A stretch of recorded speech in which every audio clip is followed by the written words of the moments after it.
السلام علیکم ورحمۃ اللہ تعالی وبرکاتہ۔ امید ہے دوستو آپ تمام تر حضرات خیریت سے ہوں گے اور آپ تمام لوگوں پر اللہ رب العزت کا احسان عظیم ہوگا۔ دوستو آج کی اس ویڈیو میں ہم جانیں گے کہ آدم علیہ نبینا علیہ الصلوۃ والسلام اور بی بی حوا کو جنت سے شیطان نے کیسے نکالا۔ دوستو ویڈیو میں آخر تک ضرور بنے رہیں۔ یوٹیوب چینل پر نئے ہوں تو چینل کو سبسکرائب کر کے بیل آئیکن کو پریس کر لیں۔ ویڈیو پسند آئے لائک اور شیئر کرنا نہ بھولیں۔ دوستو حضرت آدم علیہ نبینا علیہ الصلوۃ والسلام اپنی تخلیق کے بعد، اپنی پیدائش کے بعد جنت میں عیش و آرام سے رہ رہے تھے۔ شیطان مردود جنت کے قریب گیا، مور کو بلایا، مور سے کہا تیرا اور میرا بہت گہرا یارانہ ہے، تو میرا بہت گہرا دوست ہے، مجھے جنت میں داخل ہونا ہے۔ شیطان نے کہا، لیکن مور نے انکار کر دیا۔ پھر شیطان مور کی تعریفیں کرنے لگا کہ تو کتنا خوبصورت ہے، اللہ نے تجھے کتنا خوبصورت بنایا ہے۔ جب مور کی تعریفیں کرنے لگا تو وہ تعریفوں میں مور اللہ کو بھول گیا اور شیطان کو جنت کے اندر لانے کے لیے راضی ہو گیا۔ اب مور سانپ کے پاس گیا۔ سانپ کے پاس جانے کے بعد مور نے کہا کہ شیطان کو جنت میں لانا ہے۔ اللہ اکبر مسلمانوں، سانپ نے انکار کر دیا۔ سانپ نے انکار کر دیا کہ یہ نہیں ہو سکتا، کیسے لا سکتے ہیں سانپ کو جنت کے اندر۔ تو شیطان نے سانپ سے کہا کہ پریشان ہونے کی ضرورت نہیں ہے، تو اپنا منہ پھیلا، میں تیرے منہ میں آ جاؤں گا اور تو مجھے جنت میں لے جانا۔ سانپ نے منہ پھیلایا، شیطان سانپ کے منہ میں چلا گیا اور سانپ شیطان کو جنت میں لے گیا۔ جنت میں لے جانے کے بعد اگل دیا۔ اب مور حضرت آدم علیہ نبینا علیہ الصلوۃ والسلام اور بی بی حوا کے پاس گیا اور اس نے ناچنا شروع کر دیا۔ اور مور جب ناچتا ہے، جب وہ اپنے پروں کو پھیلاتا ہے تو بہت خوبصورت لگتا ہے۔ جب آدم علیہ نبینا علیہ الصلوۃ والسلام بی بی حوا نے مور کو ناچتے ہوئے دیکھا تو مور ناچتے ناچتے شیطان کے قریب آدم علیہ نبینا علیہ الصلوۃ والسلام اور بی بی حوا کو لے آیا۔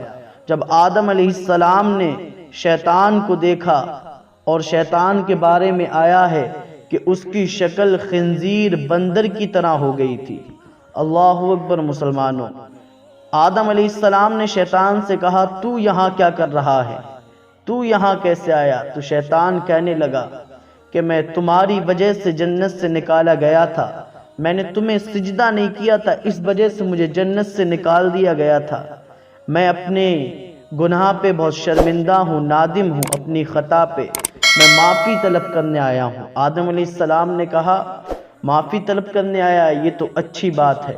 پھر شیطان نے کہا اے آدم، شیطان نے آدم علیہ نبینا علیہ الصلوۃ والسلام سے کہا اے آدم، ابھی تم جنت میں رہ رہے ہو، ابھی تم جنت میں عیش و آرام کر رہے ہو، لیکن ایک دن تمہیں موت آ جائے گی، ایک دن تم اس دنیا سے چلے جاؤ گے۔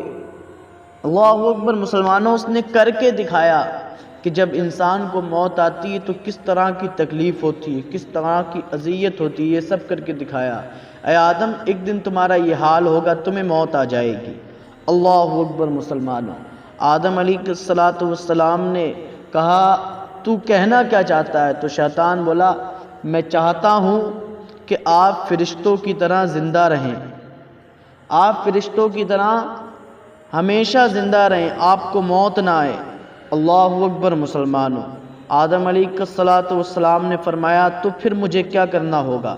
کہا جنت میں ایک درخت ہے، آپ کو اس کا پھل کھانا ہوگا، آپ کو اس کا پھل کھانا ہوگا۔ مکر دیکھیں شیطان کا، دیکھیں شیطان کا مکر، ابلیس کا مکر۔ آپ کو جنت میں ایک درخت ہے، اس کا پھل کھانا ہوگا، گندم کا درخت، آپ کو گندم کھانا ہوگا۔ اور جنت میں گندم، آج جو گندم ہوتا ہے، گیہوں ہوتا ہے، اتنا بڑا نہیں ہوتا تھا بلکہ تربوز کے برابر ہوتا تھا، کافی بڑا گندم ہوتا تھا، گندم کھانا ہوگا۔ آدم علیہ السلام نے انکار کر دیا، اللہ نے مجھے اس سے منع کیا ہے، میں گندم نہیں کھا سکتا۔ اللہ اکبر مسلمانوں، اب شیطان ملعون نے آدم علیہ نبینا علیہ السلام کی زوجہ، نسل انسانی کی ماں اماں حوا علیہ السلام کو تنہائی میں بہکانے کی کوشش کی۔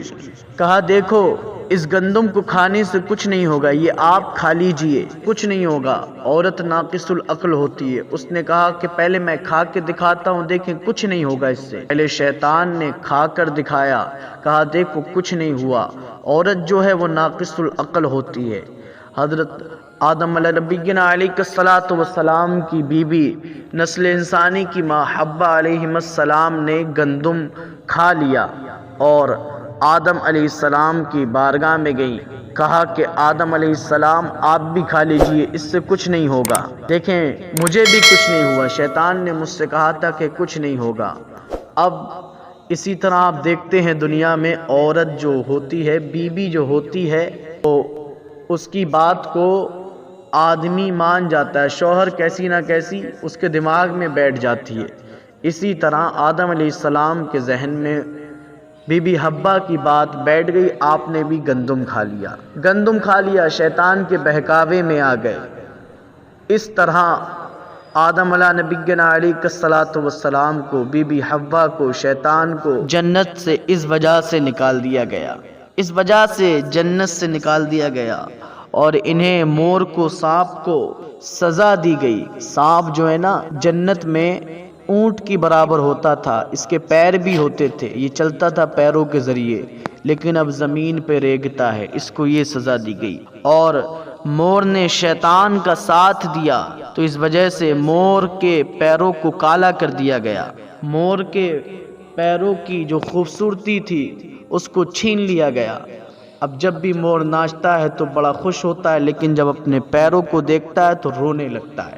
تو دوستو اس طرح آدم علیہ نبینا علیہ السلام اور بی بی حوا جنت سے نکالے گئے، جنت سے اس طرح نکالا۔ دوستو اس وجہ سے آدم علیہ السلام، بی بی حوا جنت سے نکال دیے گئے اور برہنہ جنت سے نکالے گئے۔ پھر کوئی لباس نہیں تھا، جنت میں لباس تھا، ناخون کے اوپر جس طرح انگلی کے اوپر یہ ناخون ہوتا ہے اسی طرح کا جنت میں لباس تھا، لیکن جب جنت سے نکالے گئے تو پھر یہ لباس بھی نہیں تھا۔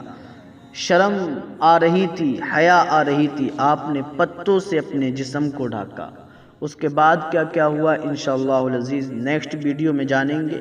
ویڈیو پسند آئے لائک اور شیئر کریں، چینل کو سبسکرائب کریں، بیل آئیکن کو پریس کریں۔ السلام علیکم ورحمۃ اللہ۔